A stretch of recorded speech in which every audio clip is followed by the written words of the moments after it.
The soldiers kept blowing their whistles at the battlefield to free a trapped warhorse. A British soldier, waving a white flag, came out of the trench in defiance of his officer's orders. At that moment, the German observers spotted him and immediately shot at him. But the British soldier continued to walk towards the warhorse. His comrades thought he was crazy. When he reached the horse, he realized that the horse's limbs were entangled in barbed wire. He alone could not save the horse. Suddenly, a German soldier also came out of the trench and handed him a pair of pliers. This group of men, who were supposed to be enemies, stopped fighting because of a trapped warhorse.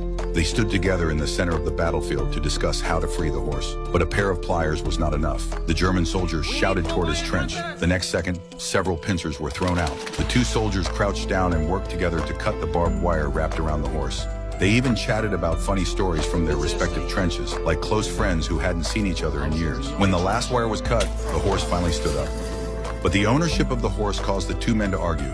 Unable to reach an agreement after the argument, they decided to settle it by tossing a coin. The British soldier won and the German soldier conceded the bet. The two men shook hands amicably and said goodbye. Before leaving, the German soldier gave the British soldier a pair of German-made pincers as a souvenir. Afterwards, the British soldier brought the warhorse back to the camp. After a careful examination by the army doctor, he judged that the warhorse was so badly wounded that it could not live for a few days. The commander decided to end its suffering. He took out his pistol and aimed it at the warhorse's head. Just at the moment he pulled the trigger, a special whistle suddenly sounded. The warhorse immediately raised its head and looked toward the crowd.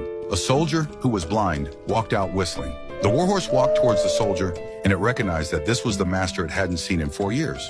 The man wiped the ice pick clean. He opened his mouth and discovered a decayed tooth. With no doctor nearby, he made a bold decision. He pressed the ice pick against the rotten tooth. Then he picked up a rock and smashed it down hard.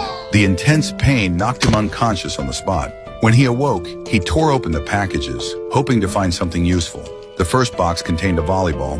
The second held a stack of videotapes. Next, he discovered a woman's long dress. He tore off the skirt and fashioned it into a fishing net. When he reached for the final package, hesitation gripped him. He set it aside, clinging to it as a glimmer of hope for survival. To survive, he tried drilling wood for fire, but accidentally cut his hand. His willpower was completely shattered, and he vented his despair in anger.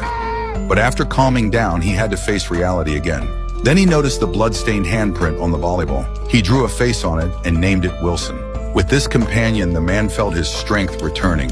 Finally, smoke rose from the wood. He leaned over and blew hard, and the flames caught. That night, he lit a bonfire on the beach. For the first time since being stranded on the island, he felt hope for survival. 4 years passed quickly, and the man had grown accustomed to life on the deserted island. One day, he discovered a piece of sheet metal, and a bold idea struck him. He planned